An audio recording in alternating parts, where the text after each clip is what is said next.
શું કહેવાય ને, ઉખાણો. મજા આएगा. नमो विष्णुपादाय कृष्णपृष्ठाय भूतले श्रीमते भक्तिवेदान्त स्वामिनिति नामिने नमस्ते सारस्वते देवे गौरवाणी प्रचारिणे निर्विशेष शून्यवादी पाश्चात्य देशतारिणे जय श्री कृष्ण चैतन्य प्रभु नित्यानंद श्री अद्वैत गदाधर श्रीवासादि गौर भक्तवृंद हरे कृष्णा कृष्ण कृष्ण हरे हरे हरे राम राम राम हरे हरे. आप सबका फिर से स्वागत है. अभी हम चर्चा करेंगे श्लोक संख्या 5. तदेज्जति तन्नैज्जति तद्दूरे तद्वन्तिके तदन्तरस्य सर्वस्य तदु सर्वस्यास्य बाह्यतः.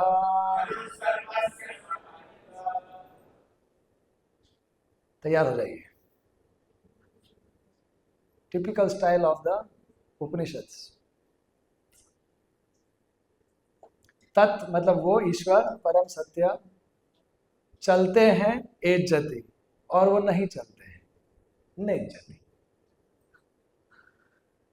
तत् वो परम सत्य बहुत दूर है और वो बहुत पास भी है.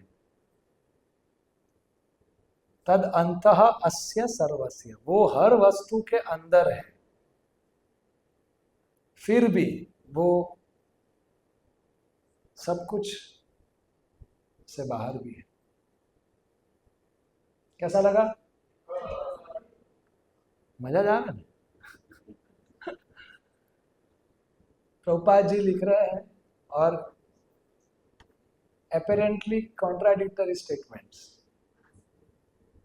ईश्वर चलते हैं और नहीं भी चलते. ईश्वर दूर है, बहुत दूर है और बहुत नजदीक है. ईश्वर हर वस्तु के अंदर है और वो हर वस्तु के बाहर भी है. तो इसमें 3 विरुद्धाभास जैसा वाक्यों या तथ्यों के बारे में वर्णन है. पहला, चलते हैं लेकिन नहीं चलते. दूसरा, बहुत दूर है लेकिन बहुत नजदीक है. और तीसरा, अंदर भी है और बाहर भी है. ओवरव्यू.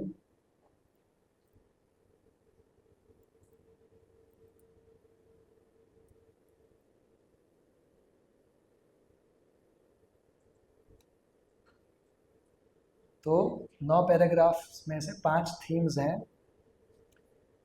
पहला है, अगर वो परम है तो वो अचिंत्य होने ही चाहिए. दूसरा, कि परम सत्य कैसे दूर है लेकिन नजदीक भी है. तीसरा, विग्रह पूजा का विज्ञान. प्रभुपाद जी बताते हैं कि वो परम सत्य दूर है आध्यात्मिक जगत में, लेकिन वो हमारे बहुत नजदीक है, तो वो विग्रह है और वो विग्रह के रूप में प्रकट हुए हैं. चौथा, परम सत्य निर्गुण है लेकिन सगुण भी है. तो वास्तविकता में निर्गुण किसे कहते हैं? जो मायावादी इसका उपयोग करते हैं वो गलत है. और वास्तविकता में निर्गुण और सगुण का क्या अर्थ होता है, जिससे हम ईश्वर को समझ सकते हैं, वो हम समझेंगे. और कैसे भगवान हर वस्तु में व्यापक है लेकिन फिर भी वो उससे अलग है.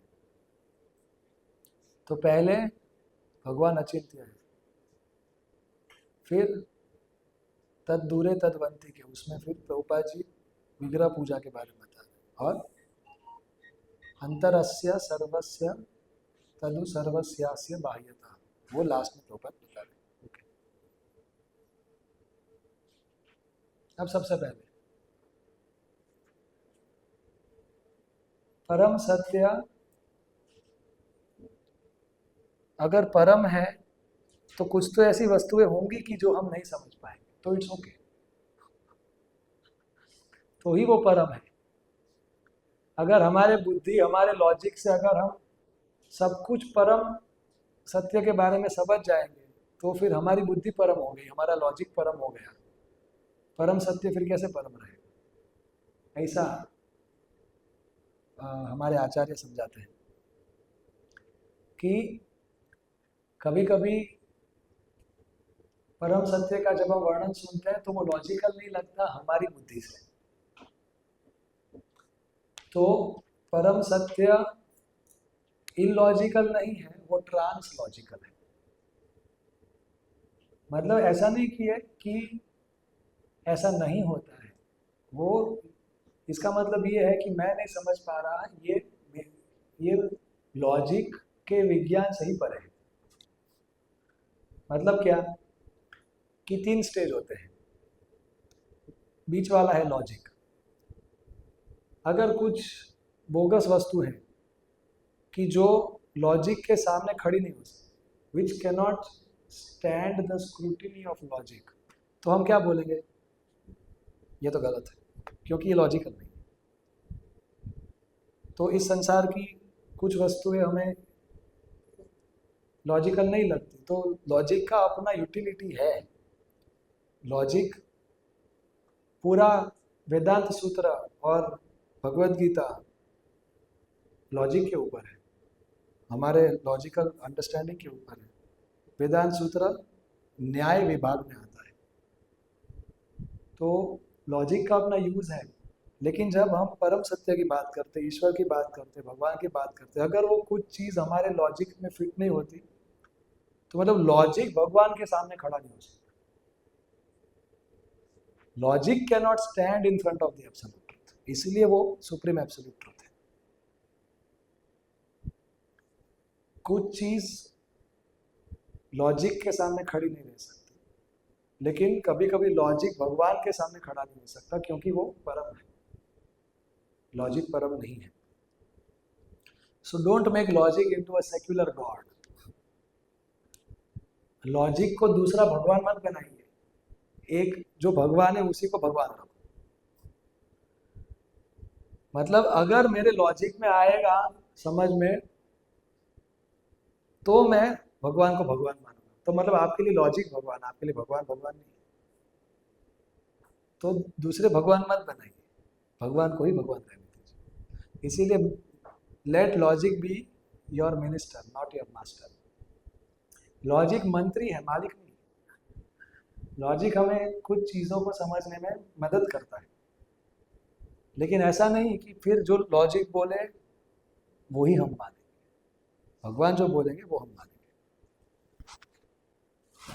तो इसका एग्जाम्पल है कि जैसे कि टॉर्च लाइट होती है और सूर्य होता है। अगर अंधकार है तो उसमें टॉर्च लाइट का क्या यूज है या नहीं है? है भाई, कुछ चीजें तो दिखेगी, सूर्य तो है नहीं, तो टॉर्च लाइट से हम कुछ चीजों को तो हम देख पाएंगे। लेकिन हम अब अंधकार में, अब हमको सूर्य दिख नहीं रहा, तो फिर क्या हम टॉर्च लाइट से अंधेरे में क्या फिर हम सूर्य को देख सकते हैं? जब सूर्य उदय होगा तभी हम देख सकते हैं। सो उसी तरीके से logic has its utility but it also has its futility. Logic का अपना लिमिटेशन भी है, अपनी लिमिट्स भी है, लेकिन परम भगवान अनलिमिटेड है। सो जब भगवान अपने सेल्फ एफल्जेंट ग्लोरी में अपने आप को रिवील करते हैं, मैनिफेस्ट करते हैं, तब हमें कुछ चीज़ें समझ में आती है। ज़रूरी नहीं है कि हम भगवान को हमारे लॉजिक के बॉक्स में फिट करने का प्रयास करें। सो और कुछ कुछ चीज़ें बाद में भी समझ में आती है, कुछ कुछ चीज़ें अनुभव से समझ में आती है, लॉजिक से समझ में नहीं आती, खास करके आध्यात्मिक जीवन में। पहले इस्तेमाल करें फिर विश्वास करें। जैसे कि अगर कोई अंधा व्यक्ति है तो उसको अगर डॉक्टर लॉजिकली समझा दे कि देखो ये तुम्हारा ट्रीटमेंट होगा तो फिर तुम फिर से देखने लगोगे, तो क्या वो केवल लॉजिक से देखने लगेगा? नहीं, उसको ट्रीटमेंट फॉलो करना पड़ेगा फिर वो देखेगा। हाँ, लेकिन वो लॉजिक से समझ सकता है कि ये जो बोल रहे हैं ये ट्रीटमेंट से है। अगर हम डॉक्टर के पास जाए, हम बोले आपकी आँख में दिखता नहीं, और वो बोले कि आपके पैर का ऑपरेशन करना पड़ेगा। लॉजिक का अपना यूज है, but logic is not substitute of experience. अगर हम परम सत्य का अनुभव नहीं कर पा रहे हैं, तो जैसे जैसे हमारा स्पिरिचुअल ट्रीटमेंट होगा वैसे वैसे हम परम सत्य को अनुभव करेंगे और भी सूक्ष्म आध्यात्मिक सत्य को समझेंगे। तो इट्स नॉट इलॉजिकल, इट्स ट्रांसलॉजिकल। उसकी भी समझ है, लेकिन फिलहाल मेरी लॉजिक की लिमिटेशन है और लॉजिक इटसेल्फ की भी लिमिटेशन है। तो ऐसा नहीं है कि लॉजिक नहीं होता है, परम सत्य को समझने में लॉजिक होता है, लेकिन वो दिव्य लॉजिक होता है। जैसे अब इसको कैसे समझे कि भगवान नजदीक भी है और भगवान दूर भी है? इसका आध्यात्मिक लॉजिक बताइए। सर्वस्य चाहं हृदि सन्निविष्टो मत्तः स्मृतिर्ज्ञानमपोहनं च। भगवद गीता 15.15। आपके हृदय में कौन है? ईश्वर, भगवान। अब कोई हमको कस के आलिंगन लगाए तो भी वो इतना नजदीक नहीं है जितना ईश्वर नजदीक। तो वो सबसे ज्यादा नजदीक कौन है? लेकिन ब्रह्म संहिता 5.34, पंथास्तु कोटि शतवत्सर संप्रगम्यो वायोरथापि मनसो मुनिपुंगवानाम,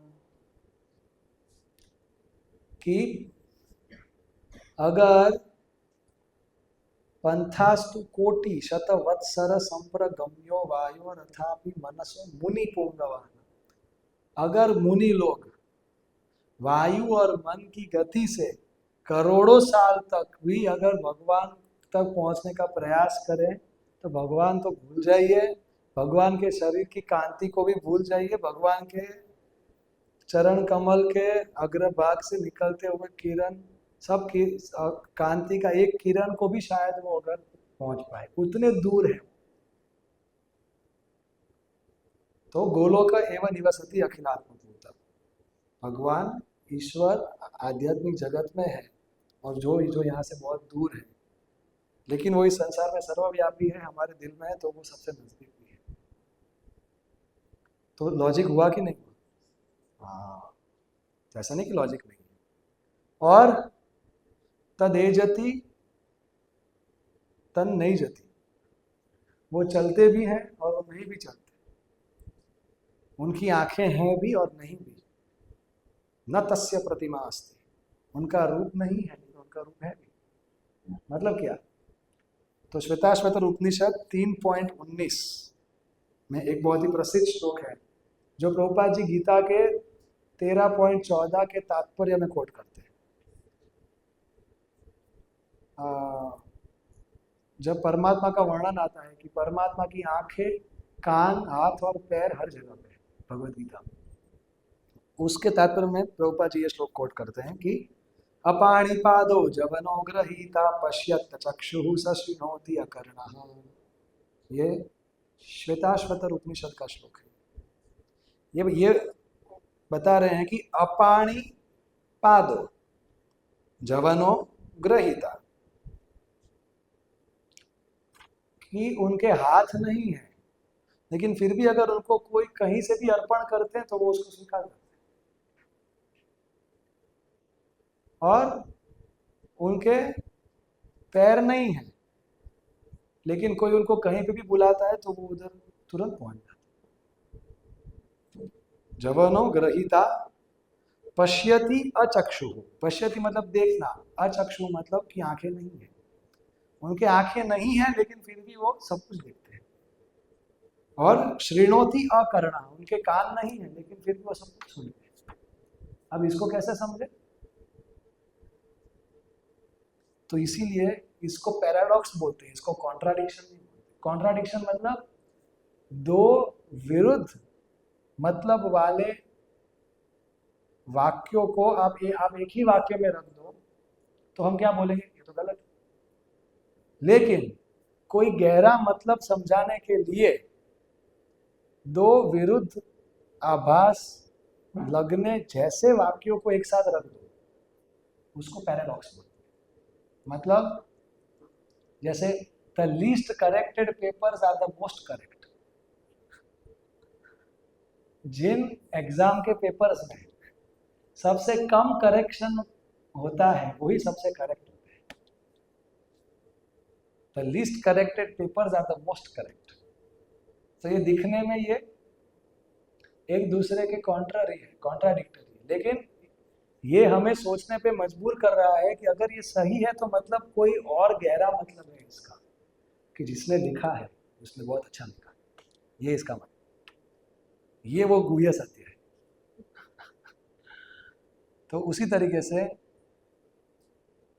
अपाणी पादो जवनो ग्रहीता मतलब कि उनके भौतिक हाथ नहीं है, उनके आध्यात्मिक हाथ है, इसलिए उनकी कोई लिमिट नहीं है,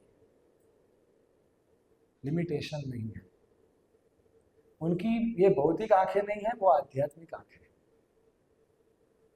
उनका भौतिक रूप नहीं है, न तस्य प्रतिमा अस्ति, उनका आध्यात्मिक, उनका हमारे जैसा रूप नहीं है, उनका आध्यात्मिक। तो इस तरीके से हम लॉजिक को एज अ मिनिस्टर मानते हैं, एज अ मास्टर नहीं मानते, लेकिन ट्रांसेंडेंटल लॉजिक भी होता है। और परम सत्य इसीलिए परम है क्योंकि वो अचिंत्य है, और हमें धीरे धीरे आत्मा के शुद्धिकरण से हमें और सूक्ष्म आध्यात्मिक सत्य को समझ में आएगा, और फिर हम समझेंगे कि परम सत्य ट्रांसलॉजिकल है। ओके, अब भगवान दूर भी है लेकिन नजदीक भी है। तो प्रभुपाद जी भगवान के विग्रह के रूप में जो प्रकट हुए हैं, इसका एग्जाम्पल तात्पर्य में देते हैं कि भगवान अपने आध्यात्मिक जगत में है लेकिन हम भगवान को एक्सेस नहीं कर पाते, हम भगवान का संपर्क नहीं कर पाते। तो हम भगवान को संपर्क कर सके, उनकी कृपा को हम प्राप्त कर सके, हमको सेवा का अवसर मिले, इसलिए वही भगवान अर्चा विग्रह के रूप में इस संसार में प्रकट होते हैं। अब ये भगवान के विग्रह के पीछे का विज्ञान क्या है, सही समझ क्या है? कुछ लोग बोलते हैं कि भगवान इनफाइनाइट है, तो आप भगवान को फाइनाइट कैसे बना सकते? भगवान की कोई सीमा नहीं है, तो आप कैसे आपने कैसे भगवान का आकार बना दिया?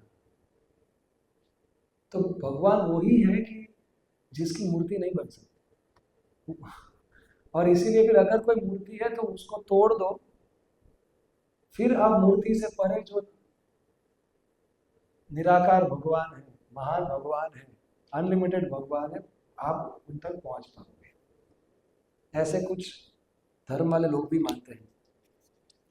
लेकिन इसका जवाब क्या है कि जब भी हम कुछ बोलते हैं कि भगवान ये नहीं कर सकते, मतलब कि हम भगवान को लिमिट कर रहे हैं, हालांकि भगवान अनलिमिटेड। सो भगवान इतने अनलिमिटेड है कि वो लिमिटेड सीमिंग फॉर्म में प्रकट होते हुए भी वो अनलिमिटेड ही रहते हैं, इसीलिए वो अनलिमिटेड। भगवान सर्वशक्तिशाली है, तो वो एक छोटे रूप में भी प्रकट हो सकते हैं और फिर भी वो सर्वशक्तिमान बने रह सकते हैं, इसीलिए तो वो सर्वशक्तिमान है। जैसे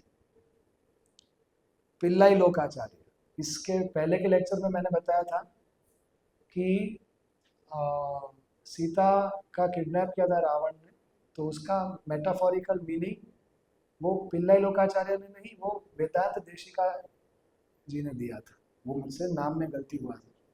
श्रीपाद रामानुजाचार्य जी के संप्रदाय में ये दो महान आचार्य हुए उनके बाद। तो एक परंपरा है वेदांत देशिका जी का और एक है पिल्लाई लोकाचार्य जी। तो वो वेदांत देशिका जी ने बताया था। और ये पिल्लाई लोकाचार्य जी इसको समझाते हैं कि जैसे कोई छोटा बच्चा होता है और उसको एक बड़े हाथी के सिर को छूना है, तो ये कैसे संभव है? अगर बच्चा बड़ा होने का इंतजार भी करे तो भी वो कभी हाथी से तो बड़ा होगा ही नहीं। तो वो हाथी का सिर कैसे छू सकता है? इसका एक ही उपाय है। क्या? अगर हाथी चाहे कि ठीक है ये मेरे सिर को छू सकता है, तो फिर हाथी बैठ जाएगा, हाथी झुक जाएगा और वो अपने सिर को इतना एक्सेसिबल कर देगा अपनी मर्जी से, वो अपने आप को इतना एक्सेसिबल कर देगा अपनी मर्जी से, अपनी कृपा से, कि बच्चा बहुत आसानी से हाथी के सिर को छू लेगा। तो अगर हाथी बैठ रहा है, झुक रहा है, तो क्या हाथी की शक्ति कम हो गई? नहीं, हाथी की शक्ति उतनी ही रहती। तो भगवान जब अर्चा विग्रह के रूप में प्रकट होते हैं तब भी वो भगवान ही है। लेकिन ये भगवान का ऐसा अवतार है जिसका प्राइमरी पर्पस है कि हम एक्सेस कर सके भगवान, और हम भगवान के साथ आदान प्रदान कर सके। तो कुछ लोग बोलते हैं कि भगवान के आसपास मक्खी उड़ रही है तो, और उनके चेहरे पे बैठ रही है, तो वो एक मक्खी भी नहीं उड़ा सकते, तो वो थोड़ी भगवान है। अरे मक्खी उड़ाने का काम तुम्हारा है। तो भगवान मूर्ति विग्रह के रूप में प्रकट होते हैं। भगवान का हर अवतार का उद्देश्य होता है और फोकस होता है। भगवान विग्रह के रूप में प्रकट होते हैं, उनका फोकस क्या है? टू बी एक्सेसिबल, और वो अपना कृपा दे सके, हमको उनकी सेवा का अवसर दे सके। तो जब भक्त मक्खी देखता है तो वह तो भक्त ऐसा नहीं सोचता कि ठीक है भगवान है कुछ उड़ा देंगे, वो सोचता है कि मेरी सेवा में कुछ कमी है, मेरे को थोड़ा और अच्छे से सेवा करना पड़ेगा, और मेरे को स्वच्छता रखना पड़ेगा, ताकि मैं भगवान का सेवा कर सकूं। तो अगर किसी को भगवान का शक्ति देखना ही है तो भगवान का एक और अवतार है मृत्यु।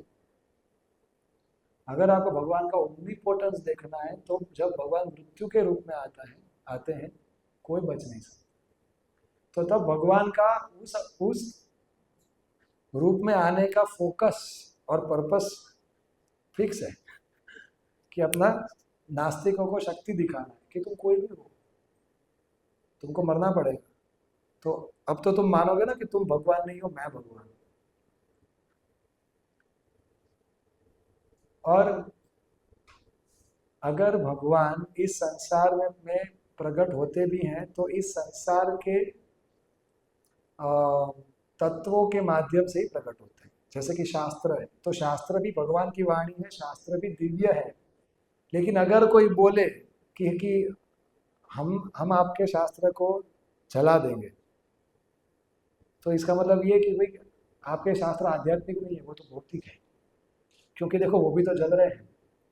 अरे भाई शास्त्र किताब है, तो वो इसीलिए दिव्य नहीं है कि वो फायर प्रूफ है, वो इसीलिए दिव्य है क्योंकि वो हमको दिव्य ज्ञान देता है, वो हमको भगवान के बारे में बताता है, वो हमको भगवान से जोड़ता है, इसलिए वो दिव्य है।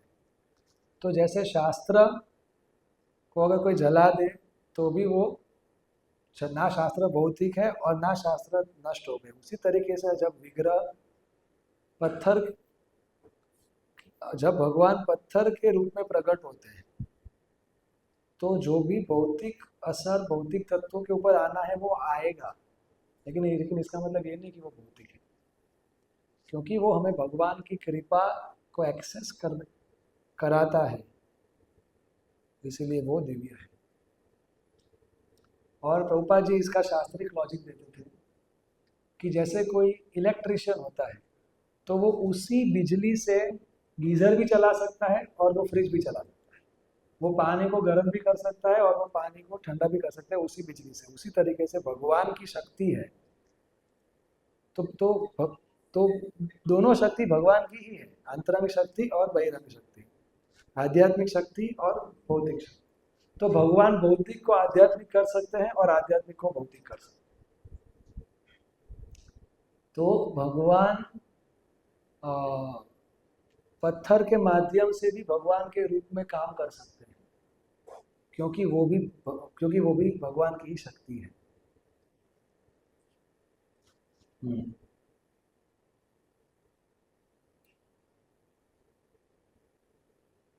भक्तिविनोद ठाकुर जी बताते हैं कि जब हम भगवान के विग्रह को देखते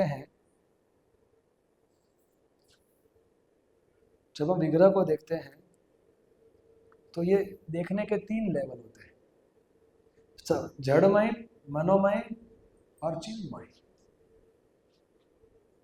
पहला तो कि कुछ लोग तो केवल एज अ स्टैचू ही देखते हैं, जैसे किसी पॉलिटिशियन का अगर आपने स्टैचू बना दिया तो अब वो व्यक्ति मर गया और उस आत्मा को अपने कर्मों के अनुसार कहीं पे और किसी योनि में शरीर मिला होगा, तो उस आत्मा का इस फॉर्म के साथ कुछ लेना देना नहीं है एक्चुअली में। और वो तो आत्मा कहीं पे और भटक रही है, वो केवल एक रॉक स्टैचू है, वो बस केवल वो एक पत्थर है। तो कुछ लोग विग्रह को ऐसे ही देखते हैं कि ये तो बस एक पत्थर है और कुछ नहीं है। तो ये है जड़मय, ये बहुत लो लेवल है। इसके ऊपर है मनोमय, मतलब वो ऐसा मानते हैं कि ठीक है परम सत्य है, अब परम सत्य के प्रति कोई अपने अंदर भावनाओं को कैसे लाए, तो वो परम सत्य को कुछ तो दिखाना पड़ेगा, इसलिए ये एक सिंबल है। जैसे कि देशभक्ति है, देशभक्ति, हालांकि भक्ति शब्द शास्त्र बताता है केवल कृष्ण के लिए यूज होता है, लेकिन हमारा कन्वेंशनल यूज में हम ये वर्ड यूज करते हैं देशभक्ति, देश प्रेम। चलो, तो अब देश के लिए प्रेम लाना है तो क्या दिखाया जाता है? तिरंगा दिखाया जाता है। तो अब ये जो देश प्रेम है इसका भी कोई आकार नहीं है, लेकिन ये एक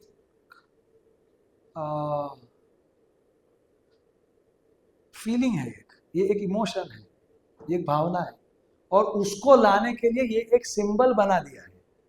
तो उसी तरीके से भगवान निराकार है, परम सत्य निराकार है, और उनको भजने के लिए आप किसी भी रूप को भज लो, वो तो सिंबल ही है। और इसका उपयोग होता है कि आपका परम सत्य के लिए आप भावनाओं को उजागर कर सकते हो। और कुछ लोग, मैंने कल ही सुना, मैं एक व्यक्ति से मिल रहा था, उसने मेरे को बोला कि एक बहुत ही प्रसिद्ध अध्यात्मवादी है, हालांकि वो नालायक नंबर 1 है, लेकिन वो बहुत प्रसिद्ध हो गया है, वो अभी वो नहीं है, जो जो जो ऐसा बोलता है कि संभोग से समाधि मिलती है, तो वो उनके फॉलोअर है। और उन्होंने मेरे को बोला कि आप इस्कॉन में ध्यान करते हो? उन्होंने करते हैं, हम कृष्ण के नाम, कृष्ण के रूप और कृष्ण की लीला के ऊपर ध्यान करते हैं। तो उन्होंने मुझे बताया कि वो अधूरा है।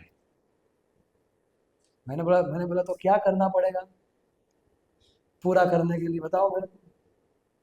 तो उन्होंने बोला देखो, आप ध्यान में बैठो और कृष्ण को आपके सामने, आप अपने मन में सामने लाओ, और फिर कृष्ण का जो रूप है उसको पाउडर बना दो, उसको काट दो, और जब आप कृष्ण के रूप को जब आप पाउडर बना दोगे अपने ध्यान से, फिर आप उस रूप से परे जो प्रकाश है वहां तक पहुंच पाओगे। मैंने बोला किधर से लाते हो ये सब? The deity crumbles into powder, ऐसा बोला। मैंने बोला नहीं नहीं, हम इसी से सेटिस्फाई हो जाते हैं। हम कैसे, हम अपने इष्ट देवता को हमारे मन के अंदर, तो बोले, तो वो फिर वो मेरे को बताए मन में ही तो काटना है, उधर थोड़ी काटना है। मैंने बोला जो नंग, हाँ जिसको आप, तो इष्ट देवता का जो कॉन्सेप्ट है वो सही है, तो इष्ट देवता होना चाहिए। लेकिन जैसे ये देशभक्ति का कोई आकार नहीं है, और ये एक तिरंगा एक सिंबल है, और उस सिंबल को बाय द वे आप चेंज भी कर सकते हैं। अगर सांसद में वो मेजोरिटी से बिल पास हो, रेजोल्यूशन पास हो कि ये नीचे का हमको ये ग्रीन कलर नहीं रखना है, तो फिर वो तिरंगा चेंज हो जाएगा। तो आप कोई भी रूप को के ऊपर ध्यान करो, और फिर जब वो रूप को आप ध्वस्त कर दो अपने ध्यान की शक्ति से, फिर आप वो निराकार ज्योति प्रकाश जब आपको दिखे तो उसको समाधि बोलते हैं। मैं बोला घरे जा, किसी को बताना मत, ये बोगस फिलोसॉफी है। तो इसको कहते हैं मनोमय, कि ये तो सिंबल है। और वो ऐसा भी, और इसका एक और अर्थ है कि ये तिरंगा का देशभक्ति के साथ कनेक्शन बनाया गया है, उसका इंट्रिंसिक कोई कनेक्शन नहीं है। मतलब कि परम सत्य का कोई रूप नहीं है, ये तो हमने ये रूप बनाया है। तो इस रूप के माध्यम से हमें वो निराकार रूप, या तो मान लो कि कोई ऐसा भी मानता है कि कुछ रूप है, तो ये रूप और उस रूप का कोई लेना देना नहीं। हमें तो वो कुछ कुछ जो हमको प्राप्त होने वाला है ना, हमें तो वो हमारा लक्ष्य है। ये तो माध्यम है, ये रूप माध्यम है। तो ऐसा नहीं चलता है। ये ऐसी बात हुई कि पति एक दिन घर पे आए और उन्होंने अपना वॉलेट रखा टेबल पे, तो पत्नी ने वॉलेट में फोटो देखा तो कोई और स्त्री का फोटो है वॉलेट में। तो पत्नी ने पूछा किसका फोटो है? तो बोले फोटो इसका है, लेकिन मैं ध्यान तुम्हारा ही करता हूँ। तो क्या होगा हैं? फिर डीटी क्रम्बल्स इनटू पाउडर। तो ये कैसा है ये? तो ना हम अपना सिंबल परम सत्य के ऊपर थोप सकते हैं, ना हम अपना रूप परम सत्य के रूप के ऊपर थोप सकते हैं। और ऐसा भी नहीं कि परम सत्य का कोई रूप है, लेकिन आप कोई भी रूप का ध्यान करो तो फिर आप उसी रूप का ध्यान करते हो। ये सब बोगस फिलोसफी नहीं चलेगा है? तो कृष्ण का रूप है, और कृष्ण के रूप के अनुसार जो शास्त्रों में वर्णन है उसके अनुसार हम विग्रह को बनाया जाता है। तो कुछ लोग ऐसा भी सोचते हैं कि ये तो विग्रह है, जो भगवान है आध्यात्मिक जगत में, ये उनका सिंबॉलिक रिप्रेजेंटेशन है। मतलब कि विग्रह हमें भगवान की याद दिला रहे हैं। भगवान ऐसे ही दिखते हैं, लेकिन ये हमें भगवान की याद दिला रहा है, लेकिन ये भगवान नहीं है, ये भी मनोमय है।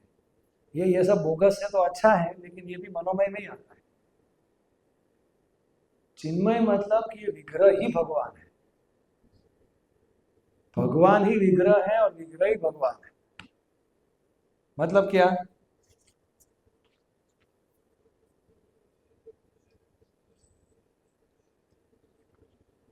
कि क्योंकि भगवान सर्वव्यापी है, क्योंकि भगवान कण कण में है, तो क्योंकि भगवान सर्वव्यापी है और भगवान सर्वशक्तिमान है, इसीलिए वो कभी भी कहीं से भी प्रकट हो सकते हैं। इस संसार में अगर हम किसी का भी फोटो रखें तो वो व्यक्ति और वो फोटो अलग है, लेकिन भगवान सर्वव्यापी है, भगवान हर जगह पे है, तो भगवान उस फोटो में भी है।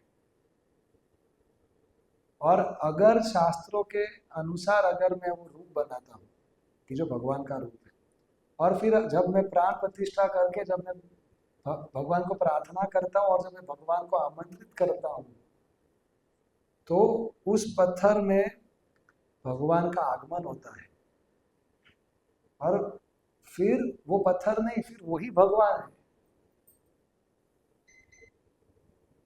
वो भगवान के विग्रह नहीं है, वो विग्रह ही भगवान है। और प्रभुपाद जी बहुत बार बताते थे, मंदिर में जब प्रभुपाद जी क्लास देते थे तो विग्रह की ओर ऐसे हाथ करते हुए बताते थे कि दिस वेरी डीटी, यही विग्रह तुम्हारे साथ एक दिन बात करेगा अगर तुम शुद्ध हो जाओगे, क्योंकि ये स्वयं भगवान है। और शास्त्रों में बहुत सारे एग्जाम्पल है। आपको कोई एग्जाम्पल याद आ रहा है कि विग्रह ने बात की हो? साक्षी गोपाल, विग्रह ने बात किया ना, बात क्या किया? न एज्जति न क्या है, न तद एज्जति तद नेज्जति, चले भी नहीं भी चलते और चलते भी, सो बात किया ना। दूसरा एग्जाम्पल, जय रणछोड़, डाको रथ चलाया 450 किलोमीटर, आए कि नहीं आए? बात भी किया कि आए भी, वही भगवान है। लेकिन हमारा जो आध्यात्मिक स्तर होता है उसके अनुसार हमारा जो एटीट्यूड होता है उसके अनुसार भगवान अपने आप को प्रकट करते हैं। भगवद गीता 7.26, नाहम प्रकाश सर्वस्य योग माया समावृतः। भगवान रिजर्व द राइट कि वो किसके सामने प्रकट हो और किसके सामने ना हो, जिसका जैसा भाव है। ये यथा माम प्रपद्यन्ते ताम तथैव भजामि। गोपा जी लिखते हैं तात्पर्य में कि अ पर्सन्स डिग्री ऑफ सरेंडर, जितना उसका सरेंडर होता है उस हिसाब से भगवान उसके साथ आदान प्रदान करते हैं। देखो, the Lord says that how he treats his devotee depends on the devotee's degree of surrender. The Lord reserves the right not to reveal himself to anyone but to show himself only to those who surrender to him. इसीलिए भगवान बहुत दूर है किसके लिए? किसके लिए? कि जो शरणागत नहीं है, जो भक्त नहीं है, जो ईशावास्य सिद्धांत के अनुसार नहीं जीता, लेकिन वो बहुत नजदीक है किसके लिए? कि जो भगवान के लिए जीता है।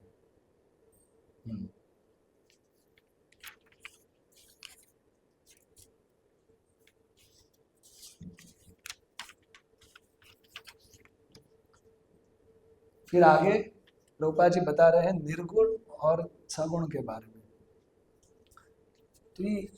तो ये निर्गुण शब्द बहुत फेमस है मायावादियों के बीच में कि भगवान निर्गुण है। तो निर मतलब नहीं, गुण मतलब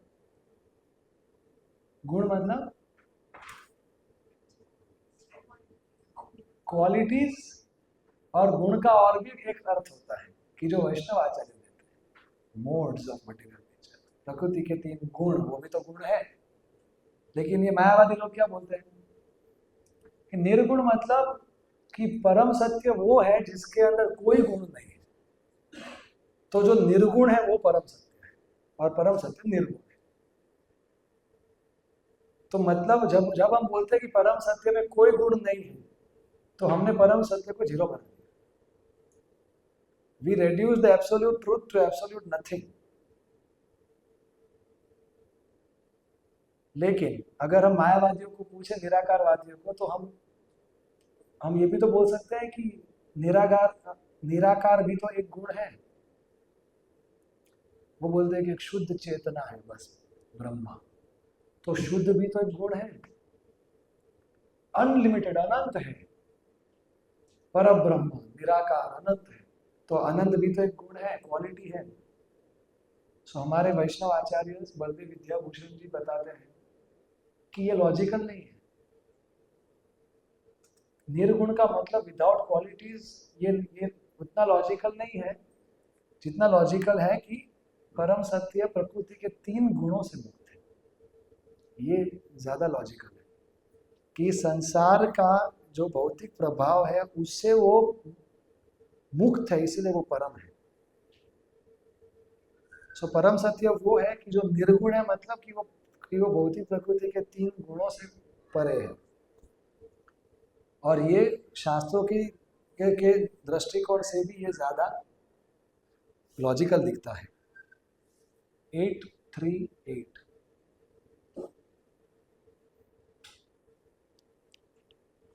अब हम सब जानते हैं। और सगुण मतलब, तो निर्गुण और सगुण मतलब कि भगवान के अंदर कोई भौतिक गुण नहीं है, लेकिन भगवान आध्यात्मिक गुणों की खान है।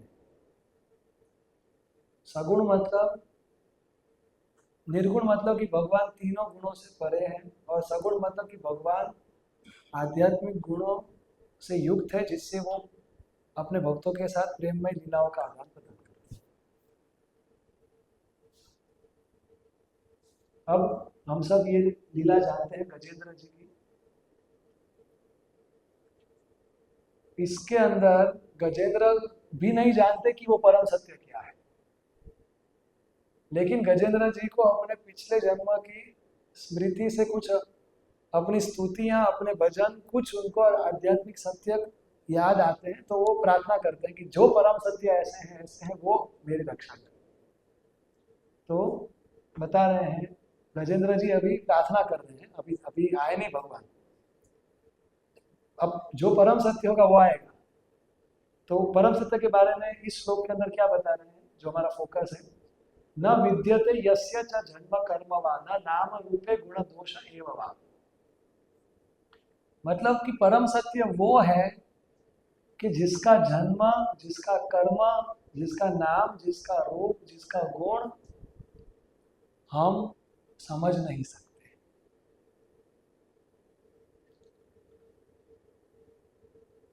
लेकिन फिर भी तो इसको सुन के लग सकता है कि ये तो निराकारवाद जैसा लग रहा है। लेकिन ये प्रार्थना किया और इसके बाद क्या, अरूपाय पुरुरूपाय नमः आश्चर्य कर्मणे। अरूपाय, आपका कोई रूप नहीं है, पुरुरूपाय, लेकिन आपके बहुत सारे रूप हैं। इसका मतलब क्या कि आपका कोई भौतिक रूप नहीं है, आपका कोई भौतिक जन्म, कोई भौतिक कर्म, कोई भौतिक गुण नहीं है, लेकिन आपका आध्यात्मिक रूप है। आपका आध्यात्मिक दिव्य जन्म है, दिव्य कर्म है, दिव्य गुण है, दिव्य लीलाएं हैं। और अंत में गजेंद्र को बचाने कौन आया, निराकार या आकार आया? आकार वाले भगवान आए ना, नाम रूप गुण लीला वाले भगवान आए ना, निराकार तो आए नहीं। तो गजेंद्र ने परम सत्य को पुकारा और जो आया वही परम सत्य है। अरूपाय गुरु रूपाय, मतलब उनका कोई भौतिक रूप नहीं है, लेकिन उनका आध्यात्मिक रूप है। उनके कोई भौतिक गुण नहीं है, लेकिन उनका आध्यात्मिक गुण है। और लास्ट में प्रभुपाद जी बताते हैं कि कैसे भगवान हर वस्तु के अंदर है, फिर भी वो परम सत्य हर वस्तु के बाहर भी है। तो हर वस्तु के अंदर है मतलब कि वो सर्वव्यापी है, लेकिन वो हर वस्तु के बाहर है मतलब कि वो हर वस्तु से परे भी है। मतलब क्या, तद अंतरस्य सर्वस्य, भगवान हर वस्तु के भीतर है। तो इसमें हम समझ सकते हैं भक्त प्रहलाद के उदाहरण से। प्रहलाद महाराज को हिरण्यकशिपु ने पूछा कि तुम्हारा भगवान विष्णु किधर है, क्या इस खंभे में है, इस वाले में? तो प्रहलाद बोला हाँ इस खंभे में है। तो जैसे हिरण्यकशिपु ने तोड़ा वो स्तंभ, तो अंदर से भगवान नरसिंह देव प्रकट हुए और इतने गुस्से में थे, इतना खौफनाक रूप था और हिरण्यकशिपु को मार दिया। फिर प्रहलाद महाराज उस खंभे की पूजा करने नहीं गए, उस खंभे की आरती उतारने नहीं गए, उसमें से जो भगवान निकले उनकी आरती उतारने, उनकी स्तुति कर दी। तो भगवान हर वस्तु में है, लेकिन हर वस्तु भगवान नहीं है। हर वस्तु में भगवान है, लेकिन हर वस्तु से परे वो भगवान है जिनकी हम पूजा करते हैं। तो हर वस्तु, जैसे और मायावादी लोग बताते हैं कि जैसे कि कोई कागज है, उसको आप फाड़ दो और उसका आप टुकड़ा टुकड़ा कर दो, तो टुकड़ा टुकड़ा भी कागज ही है, लेकिन अब जो मूल कागज समाप्त हो गया। तो वैसे ही ये सब, ये टेबल भी भगवान है, ये लैपटॉप भी भगवान है, मैं भी भगवान हूँ, आप सब भी भगवान हो, और इसलिए हमें सबको पूजना चाहिए। एक नालायक नास्तिक बताता है कि मैं तब तक नास्तिक रहा जब तक मेरे को ये नहीं पता चला कि मैं खुद भगवान।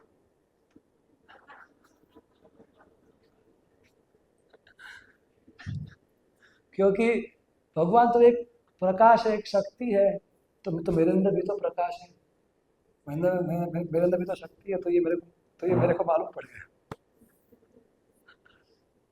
तो सब भगवान से ही आया है, लेकिन फिर भी वो भगवान को लिमिट नहीं करता, वो भगवान ये सबसे परे है जिनको हमें भजना है। और तो इसीलिए भगवान सब हर वस्तु में है, फिर भी भगवान इससे परे है। ये कैसे समझे? जब माता यशोदा ने कृष्ण के मुख में देखा तो क्या देखा? पूरा ब्रह्मांड देखा, ब्रह्मांडों के ब्रह्मांड देखे, भौतिक सृष्टि देखी, लेकिन भगवान उसे बाहर है। ब्रह्मांड उनके अंदर है, भगवान उसे बाहर है।